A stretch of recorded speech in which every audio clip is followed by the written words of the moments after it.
listening to the 23 Personnel Podcast, a Texas Tech athletics podcast where food and sports clash at the goal line. Here are your hosts, Spencer and Michael. All right, what is up, everybody? Welcome back to another episode of the 23 Personnel Podcast. I am your host, Spencer, and joined by Michael. Michael, what's up, man? I have some thoughts. I have some thoughts about a lot of things, but I'm ready to roll. I feel like you should lead this conversation into the direction you want to go after Texas Tech takes down Houston 35-11. I'm going to say, if you look at the box score, it's not going to read the same way as watching the game felt. Mm-hmm. The box score says one thing, and obviously you won comfortably. The game was never really in question. There were moments where you felt you left a lot of points out on the field, and there was some concern, at least for us battered Red Raider fans, like, are we letting Houston hang around? And they absolutely should not still be in this game. And how is that gonna hurt us? No, it didn't end up hurting. But I mean, you probably confidently could have said, like, this should have been like a 35-10, 35-3 halftime lead. Had you executed in the red zone, had you taken care of turning short fields into touchdowns instead of 4 field goals.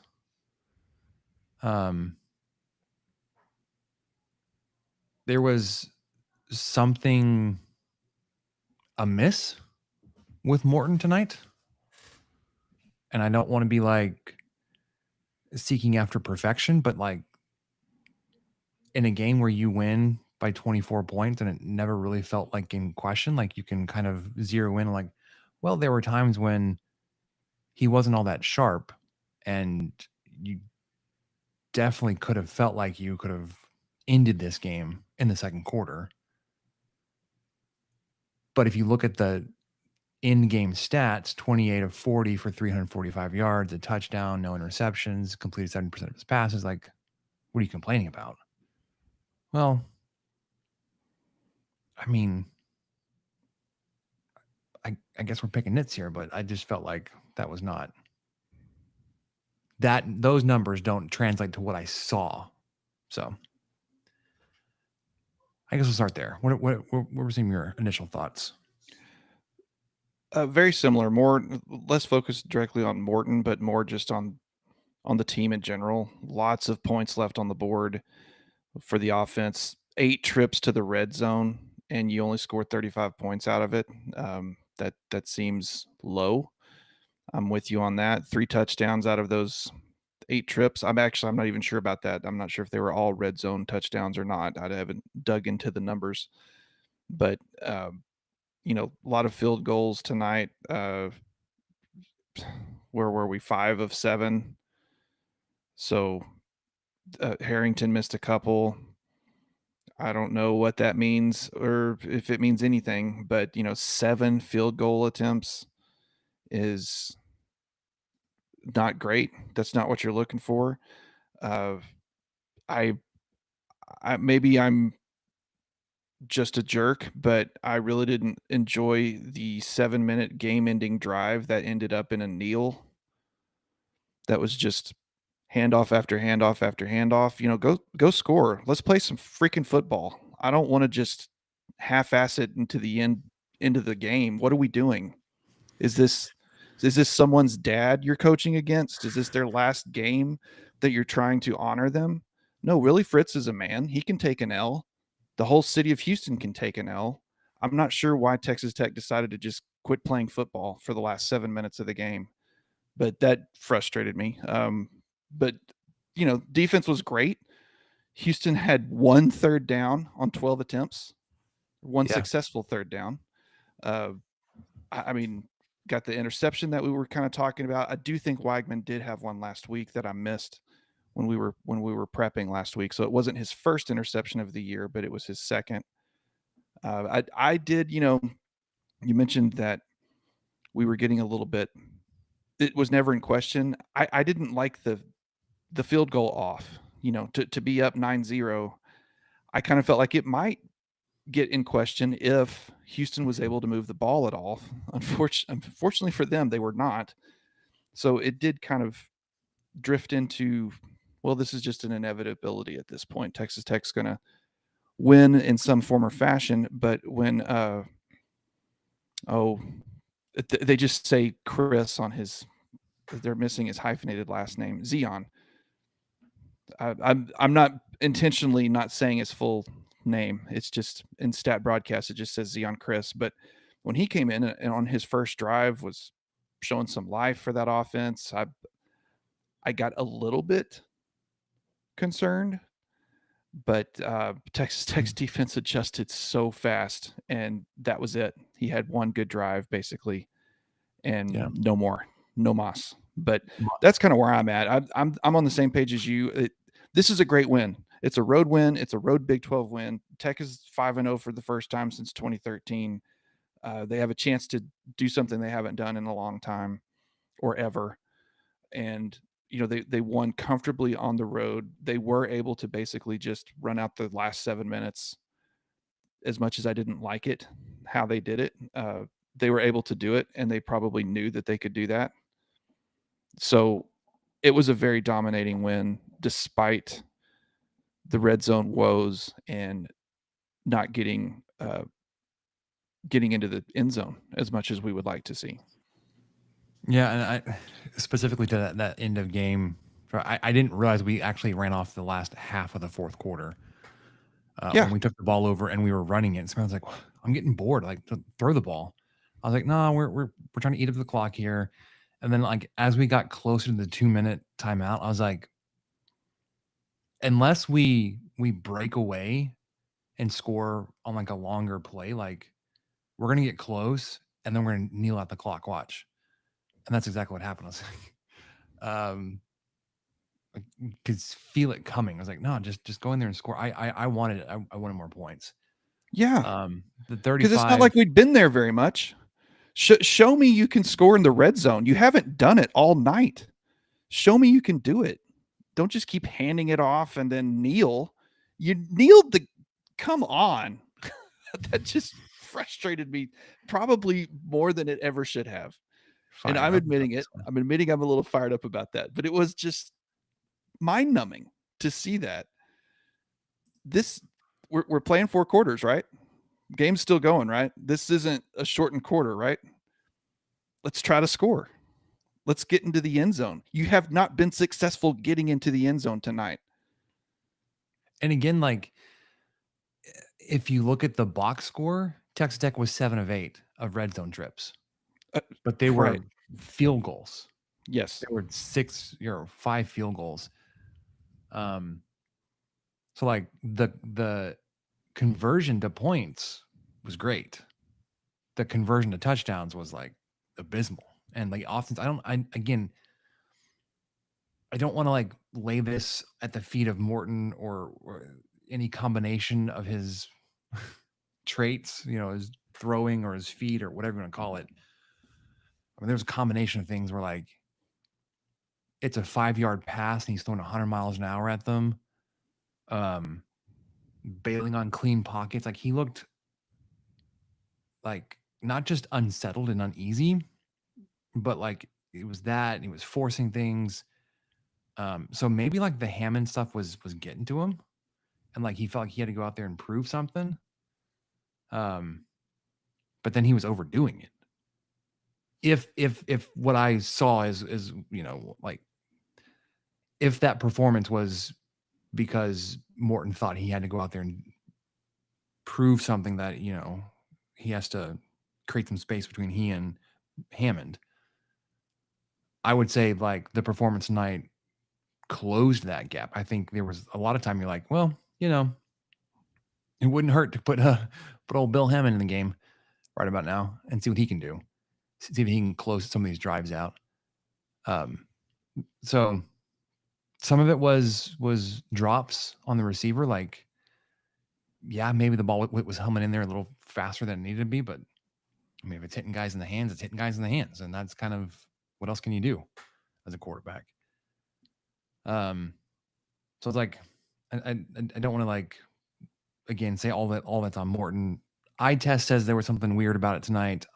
It could be road performance. You know, we've heard he doesn't obviously his home road splits favor playing at home a lot more than on the road. Games like tonight statistically are going to help, you know, swing balance back into that. But I mean, again, he had a good game. I didn't think there were like any bad throws or like obviously he didn't turn the ball over. There were a couple of hits he didn't need to be taken, but his pocket presence or awareness was kind of iffy tonight.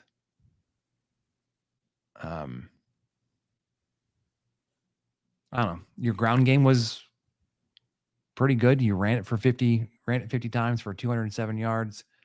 It's over 4 yards a carry, 2 touchdowns. That 1-2 punch of Jacoby Williams and Cam Dickey tonight, they combined for 40 of the 50 carries and 205 of those yards.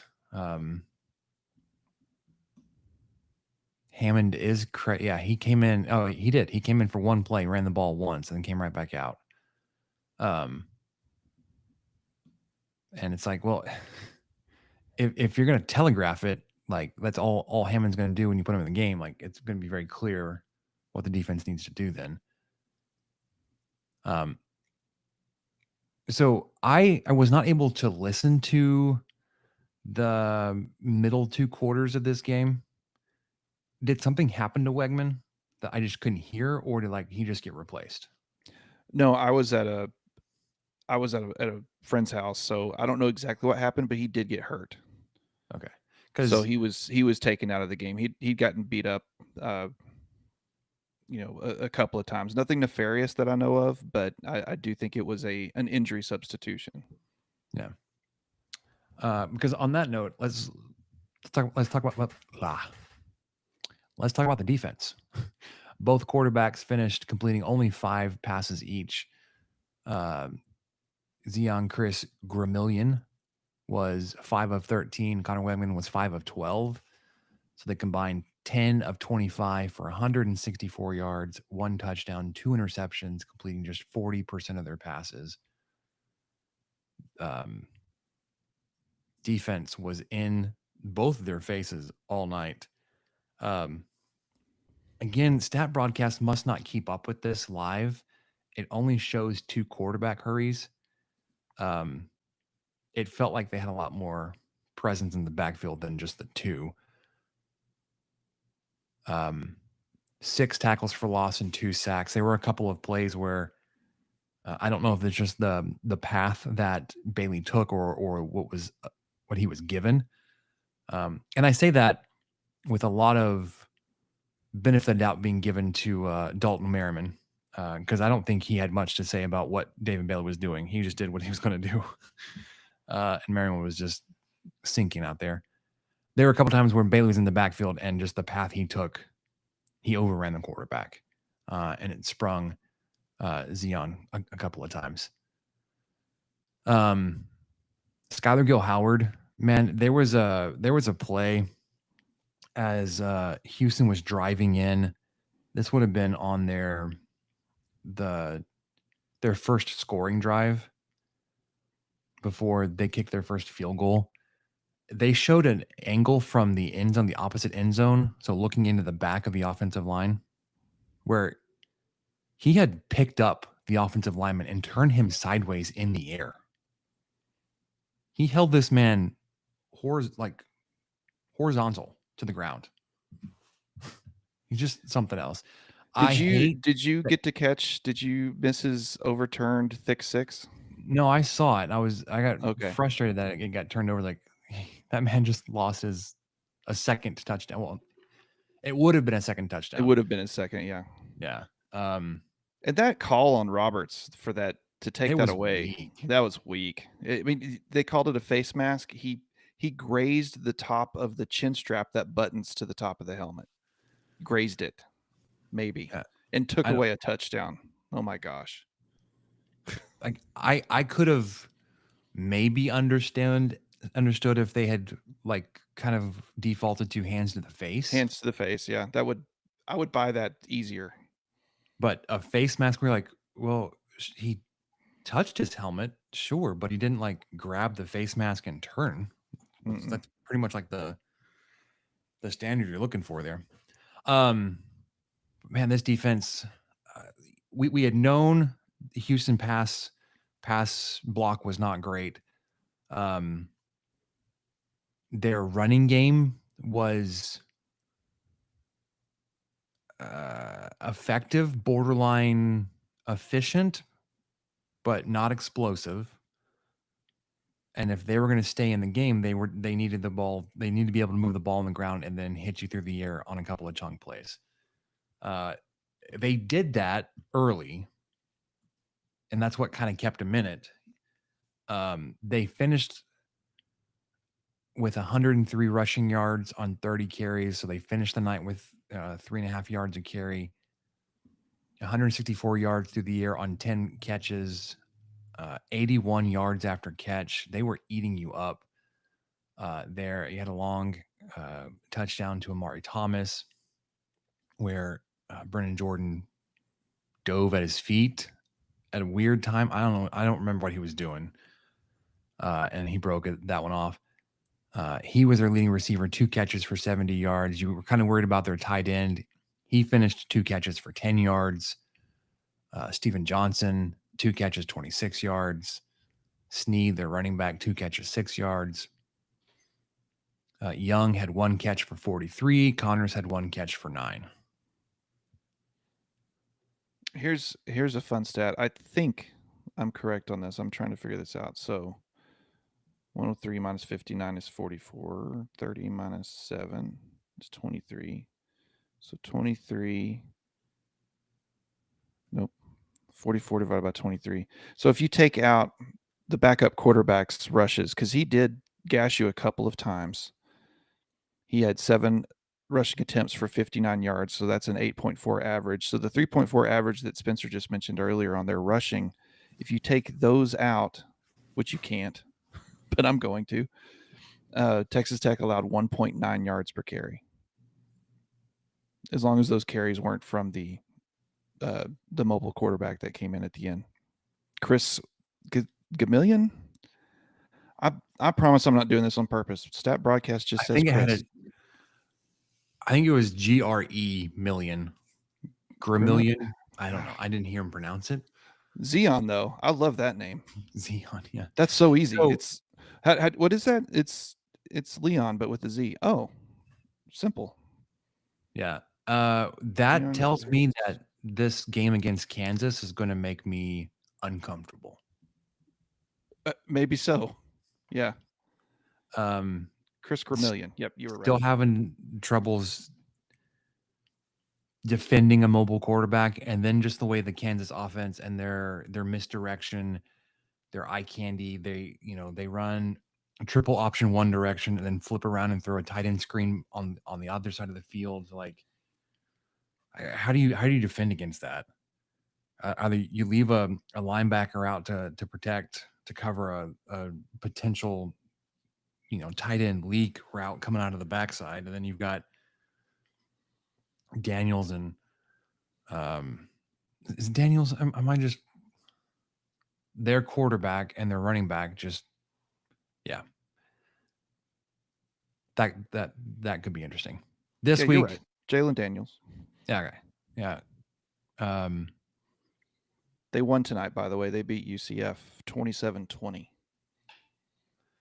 Yeah, and we'll get to the rest of Big 12. It was an interesting day, interesting weekend of Big 12 results, but we don't complain about wins. Still, I think 5 games in, you look around, you're like, well, it hasn't hurt us in the win-loss column, but there are still things that we can clean up. The pre-snap penalties, man, Oh my I'm gosh. losing my mind on false starts, illegal shifts, offsides, like all this stuff that should be cleared up by now. It's like I don't know what you do to change this unless you start docking playing time. Like you do that and you're coming out. Because you're not focused. Like this is an effort thing. Or that's not an effort. This is you're just not being mentally there. I don't know what you're doing. Because you finished, what was it? Penalties, 8 penalties, 65 yards. You Yeah, had a 3 of couple them of were false starts. yeah, and you had a couple of pass interferences. I thought early on those were officiated very one-sided. Like I felt like you looked at their receivers and you got flagged for pass interference, but then they had guys running through you in the end zone or up the sideline that got no calls. And I'm just being biased here, I'm sure, but it definitely felt like pass interference or how the defenders were guarding receivers was officiated differently. Maybe they just have they have better defensive backs, or better pass defenders, but your pass defense, if the rush doesn't get home, still has some concern to me. And defending mobile quarterbacks, red zone offense, pre-snap, but like there's enough to work on. You can continue to fine tune. It's like, okay, we've got a clear picture of what we need to work on. Again, you're 5-0, first time in 12 years or whatever it's been. So it hasn't taken anything away from you just yet, but plenty to work on. So anything else you want to touch on? I mean, nothing crazy. I feel like there were a couple of field goals that were missed. We mentioned that they were both by Harrington tonight. They did kind of implement the, Harrington Belafont kicking by committee thing, but I feel like in a game that, especially early on, where Tech needed those field goals just to stay ahead and keep moving, I felt like the kicking game did well. And the 2 that were missed were over 44 yards. Missed one at halftime for 44, missed one in the third quarter for 53. So I mean, those are not gimmies by any stretch of the means. So I feel like they did a good job there. I was very impressed with, as much as I hated the last drive, I was impressed with how well Williams ran it. Mm-hmm. Just getting chunk plays. I think he got a first down on a couple of them. Speaking of first downs, Tech had 26 tonight, which is great. I mean, just 552 yards total. There's a lot of good things to work with here, as you can tell, as we agree. And I know that sometimes we get pegged as being a little pessimistic, but I don't want to come off that way too much because, like Spencer just mentioned, we know what to work on. It's very clear. And I think this team can figure it out. These coaches can figure it out to be able to take those next steps and to be able to, go 1-0 next week, which is the goal, to win homecoming. So that's what they need to look for next week. But if Tech's able to do that and possibly win a few more games along the road and maybe get into something a little bit more historic, they know what to work on and able to do that. So the penalties killed me. I don't know if we talked at all. I think we've got to mention Jacob Rodriguez. Just what an incredible interception. What a way to, hurdle a player. He had a blocker in front of him. I mean, it looked like an offensive play once he caught that ball. Just a great night by him. I think he broke up a couple of passes. He might have forced a fumble or got really close to forcing one. Dude was all over the place. Even if he wasn't making the tackle, he was there. He was affecting the play. Just a really great night by him. Just a couple other standouts. Hello Coy Aiken, 10 receptions tonight. Caleb Douglas averaged, gosh, what was that? He had 7 catches for 114 yards. 16 yards per catch. Good night. And, on 11 targets. So I think most of those targets were uncatchable, the ones that he missed, because he struggled a little bit with ball control, but not tonight. He did not. So I was really impressed by those two guys. They got a lot of work. And, our running backs, kind of the same thing. If you take out the, Morton's rushes and, Hammond just had that one, and there's this random team rush in there for 0 yards. Was that the yeah, kneel down? It must have been. Oh, there we go. It all comes back to that. The running backs averaged over 5 yards per carry. That's what I was trying to get at. As a team, Texas Tech was 4.1, but Williams and Dickey, they were over 5. They were 5.1. Williams had 5.6. Dickey had 4.7. So it was good night on the ground. Good night through the air for the most part.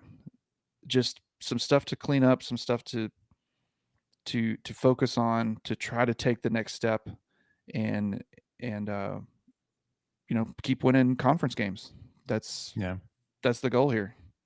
Early on in the game, it was definitely a running back and linebacker led game for Texas Tech. It was Jacob Rodriguez, Ben Roberts on the defensive end, and then John Curry sliding over to fill in for Rodriguez when he was out. I didn't hear why he was off the field for as long as he was, and he came back on and was playing again. So I don't know if he had to go get taped up or if he had to go to the bathroom. I don't even know, man. It was just very weird. Like they followed him into the bathroom. He came out. He limped for like a couple steps maybe, but then was playing again.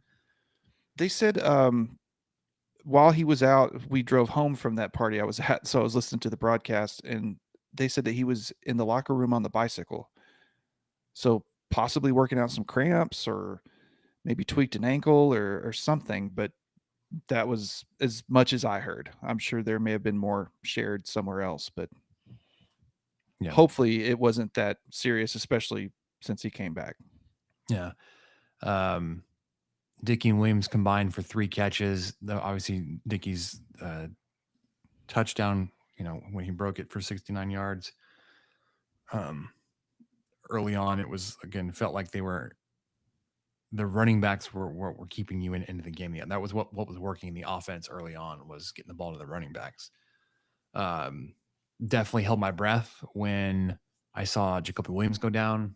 Again, it was on mute, so I wasn't sure what was going on. It looked like a cramp. He did come back and obviously finish out the game, so hopefully that's going to be fine. Terrence Carter went down for a minute. I don't think he came back. But I don't know, man. Wanted to see them stay healthy. It feels like they need to hit the recovery room again after this game, because you got Kansas coming next week, and that's not going to be an easy task to handle their option game and their mobile quarterback and all that. But again, things to clean up. But you won, so love that. You won again, and it was, like I said, mainly never in question. Like the way that they were holding you felt like that's unsustainable for them to continue to hold you to field goals, and they did, but they never got their offense moving. And we could almost argue that you were holding yourself back. Yeah. Sure. And on those red zone drives, that's where the false starts were. One of the red zone drives, there were 2 of them. I don't think they were back to back. I think there was a play in between, but you can't have that. Yeah, there was like a first and goal. Absolutely can't have that. Like inside the 3 that you ended up backing up on a false start. All right, let's get through some comments real quick. Mike says, yeah, they need to work on their red zone offense and to figure some new approach. Still a very good win. Yep, agreed all that. Haley says Morton wasn't the problem. Drop passes were the problem. Yeah, there were a handful of drop passes, and um, Yeah, maybe just expecting perfection, and that's just unfair to Morton because again, you look at his numbers, they're fine. They're just eye test tonight was like there's just something that was off. It was gunning things in probably harder than he had to, bailing on clean pockets. Drops obviously were counted against the receivers, but I don't know. yeah, the drops that were noted in stat broadcast are just Aiken and Douglas each were credited with one, but that could be considered similar to a QB hurry. Who knows how accurate that is exactly? Tom says there were more drops than my old flip top cell phone, but an impressive win anyway, Reckham. Yeah, again, it just has 2 credited, but felt like there were quite a bit more. Haley says Red River turnout was amazing. It sounded great on the broadcast. The band was really loud. I'm not even sure I heard a Houston band playing. Yeah, he follows up. Morton put several passes on the money. Receivers dropped them. Yeah, for sure. And then he says his entire section felt like a home game, which we thought that was going to be. Nice. You got to go? Good. Yeah, a possibility there were going to be lots of Red Raiders there. We saw Tortillas on the broadcast, which was cool. Even got to mention how that was still happening throughout the game. I think it was mentioned on the broadcast about the Lubbock takeover. They made sure to show the stands a few times, especially towards I guess in the third quarter, where it was most of the people in the stands were wearing red. They were not wearing blue. Yeah. Steve says the most underwhelming 24-point win. Yeah, I know.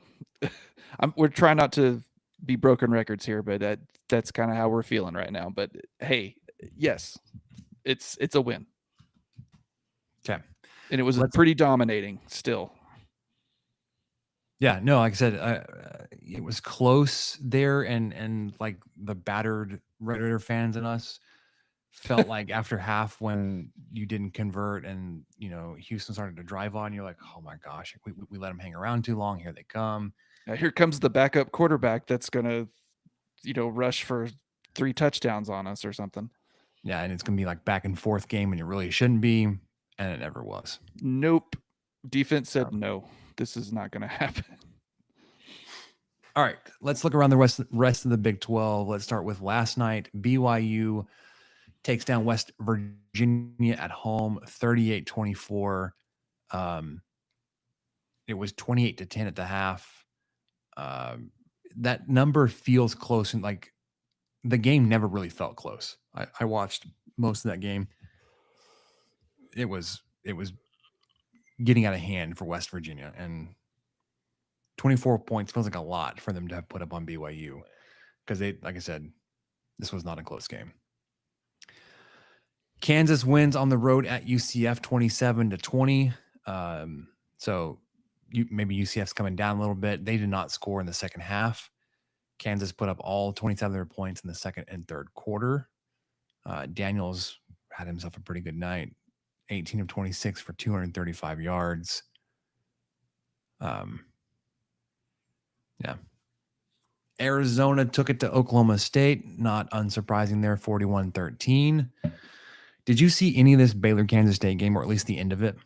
Oh my gosh. I saw I kind of quit paying attention to it because Kansas State was up 31-17 at one point, and there were other games on, and so I was flipping around, and I missed it. I missed all of the fun stuff because I did watch I can't remember what the score was before that. I think I watched Kansas State. Yeah. So Kansas State scored 14 in the third quarter. I think I saw both of those scores and thought, okay, well, I'm kind of done watching this. I'm going to go see if Vanderbilt can pull it off. And then we were getting ready to go and whatever. So I missed the 18-point fourth quarter by Baylor. Yeah. Oh my gosh. There was a pick six involved, right? I think so. I didn't watch the entire thing. I just saw, well, the most unfortunate timing for Kansas State. So if it was me, I'm so sorry. They had that long touchdown pass up the right sideline that got called back because the receiver that caught the ball had his helmet torn off during the play. He would have scored. He did score, He would have scored had the helmet not come off. So they stopped the play, they blow it dead, safety reason. I get it. I hate it. I get it. Kansas State ends up settling for a field goal on that. So they lose the touchdown, settle for a field goal, and then Baylor drives the field to kick the game winner following that. It's like, what do you do, man? As Kansas State fan, like, how do you process that? Oh, that's tough. Yeah, I mean, get outscored 18-3 in the fourth quarter when you were up 31-17 heading into it. Yeesh. I don't know any of the specifics on this game, but Cincinnati wins 38-30 versus Iowa State, 14th ranked Iowa State. Apparently, Iowa State was missing some players on defense, a couple of corners maybe. Yeah, we questioned this line because I think Cincy was favored by 1.5. It was close favor, yeah. When we recorded earlier this week, and I think you and I both were, ooh, that sounds like something we should stay away from. but yeah, I mean, it was. I didn't get to watch this one either. I was watching Baylor, Kansas State until I thought it was over. It was not. But yeah, I think Cincy was up 31-7 at one point. I mean, it was pretty lopsided pretty early. It was 31-15 at the half. So yeah, it definitely could have been 31-7 in the second quarter. Iowa State put up 15 in the second half. Cincinnati put up 7 in the fourth.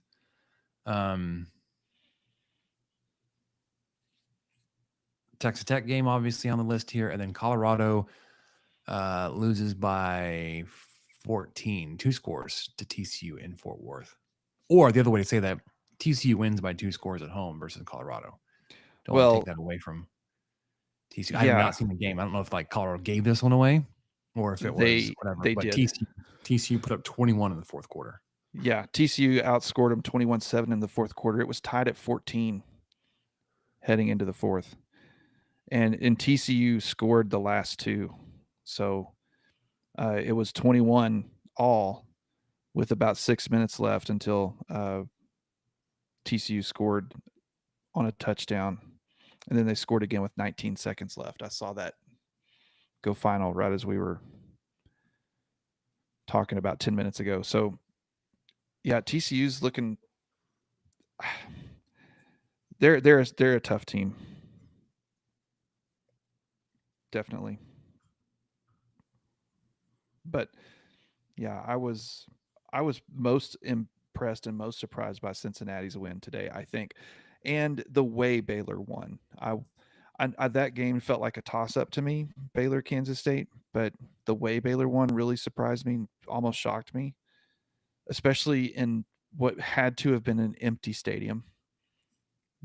Because in the third quarter when I was watching, it sure was empty then. So Bears fans, all 1,500 of you who stuck around, congratulations.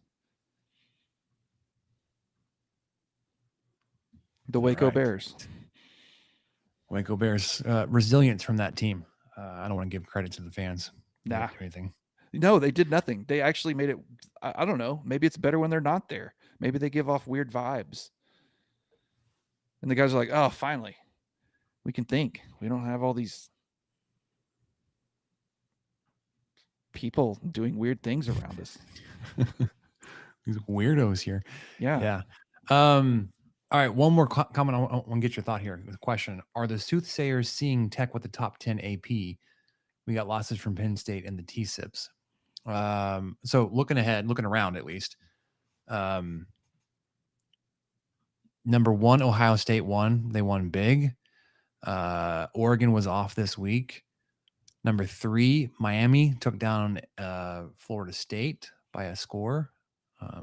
Florida State was 18, so they're not making room for you there. Who's number 4? I don't remember, but they were off. Penn State, maybe? No, they were 7. Oh, okay. Number 5, Oklahoma won big against Kent State, but that was to be expected because Kent State is just overwhelmingly bad. Number 6, Texas A&M won. Now you get to the number 7. This is a loss. Penn State here lost. The final score was only by 5, but at what was it, half? It was 27-7.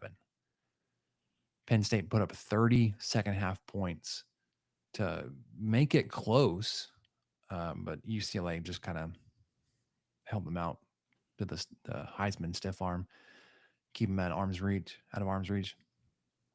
Texas goes to the Swamp and loses 29-21. That final score makes it seem closer. Texas scored late to get it to 21. It was 29-14 when it was essentially over. So those two losses, and there weren't other teams ranked around you that would jump. Georgia getting a lot of credit, but they were home versus Kentucky, a 2-3, 0-3 SEC squad. They're 12, you're 11. Alabama won, they're 10, they're ahead of you. Texas being at 9, they're probably gonna drop a couple spots. You'll probably jump up ahead of Texas. Penn State, maybe the shine's coming off them and they'll drop behind you in Georgia. So, I mean, you needed 1 to get to top 10. You've got 2. You could get passed by Georgia. Maybe a team that was idle in that 9 range, 8, 9. I think if anyone's going to pass, because Indiana was 8 and they were idle this week. Ole Miss was number 4, by the way. Yeah. So I think Ole Miss is staying put. I think the top 6 are staying put. Basically, I would be surprised if those juggle around at all. But Indiana, By the way, I could LOL. see Alabama being voted above Indiana just because that's how people vote, whether it's right or not. I could see that. Sorry, LOL. What? Oh, just Ole Miss jumping up 9 spots after beating a now admittedly questionable and weak LSU team at home. But anything to confirm the biases. Oh, sure. Bias. Texas A&M was 6, Penn State was 7, Indiana 8, Texas 9, Alabama 10, Texas Tech 11, Georgia 12. Yeah, I think the things that would keep you out of the top 10 is what you just said. You've got to worry about voters putting Georgia above you.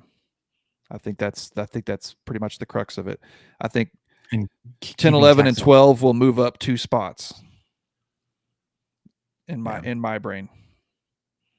Because Penn State, they're going to drop Penn State like a hammer. You would hope so, but they should. Not that like getting too bogged down in the predicting what the voters are going to put out tomorrow, but top 10 Notre Dame. Are they back? Where were they? 3-2, baby. They won today. 21. I'm just kidding. I'm surprised they didn't move up as much as I thought they would have after getting Pittman fired last week. So they probably won't move up. I bet they'll be in the top. They'll be 15 or 16 because Vandy's going to slide. Florida State's going to slide. They'll get up there. Iowa State's coming down. Yeah, they'll get up in the top 15. Texas Tech, probably 10. Just to guard the old Redditor hearts there. You're probably going to slide up to 10. Georgia's going to pass you just because they're Georgia. Texas may drop to like 11 or 12. They'll be like right behind you, and then Penn State right behind that. LSU's not moving. Really, they're probably not going to move Indiana at 8 a whole bunch just because they were just off. I don't know. Alabama will probably jump up to 7. Let's see. Indiana probably stays at 8. Georgia 9. Texas Tech 10. That's what I'm going to say. I'm going to say that. So, all right. Anything else before we hop off tonight? I don't think so. I'm just gonna get the groceries out of the car. Had a successful trip to the grocery store. I'm gonna get the groceries out of the car. I'm gonna take them one bag at a time. I'm gonna take them one bag at a time up to the front door, and then I'm just gonna leave them there. Because why bring them in the house? I get it now. I get it. I got the groceries out of the car. The groceries are here on property I own. Why bring them inside? We'll just leave them at the door. Subtle. It almost passed over right over my head there, Michael. But all right, one last thing. JP in Shinzan says upper body injury was what the broadcast said about Wegman. Very hockey-like description. So, well, he was kind of limping around too, and like I said, I was at a place where we couldn't necessarily hear everything. So, man, hope he's gonna be fine, but not my problem anymore. That'll do it for us here at the 23 Personnel Podcast. We will be back on Tuesday to do a final recap on this Houston game, and then prepare and predict, preview, and Jayhawks. 1 down, 6 more to go to get the next bye week. Lots to accomplish. Michael, thank you for listening to the 23 Personnel Podcast. Help us out by subscribing, rating the show, and leaving a review. Follow us on Twitter at 23 Personnel, Spencer at Punt Suck, and Michael at Michael_LBK. Be sure to catch the next episode. And until then, guns up and let the tortillas fly.